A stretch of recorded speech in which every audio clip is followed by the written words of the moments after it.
আবারও রাজধানীর গুরুত্বপূর্ণ কয়েকটি এলাকায় সভা সমাবেশ করার ক্ষেত্রে নিষেধাজ্ঞা দিয়েছে ঢাকা মহানগর পুলিশ। বৃহস্পতিবার ৪ September DMP commissioner Sheikh Mohammad Sajjad Ali স্বাক্ষরিত গণবিজ্ঞপ্তিতে নতুন এ নিষেধাজ্ঞা দেওয়া হয়।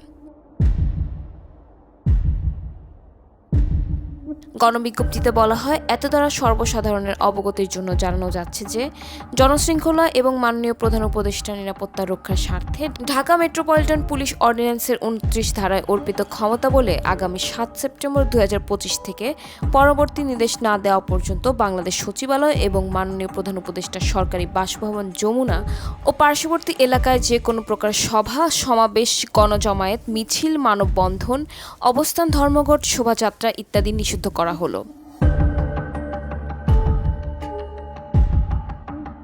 এর আগেও প্রধান উপদেষ্টার বাসভবন ও সচিবালয় এলাকাসহ বেশ কয়েকটি গুরুত্বপূর্ণ এলাকায় একাধিকবার সভা সমাবেশ না করার জন্য নিষেধাজ্ঞা দেওয়া হয়েছিল।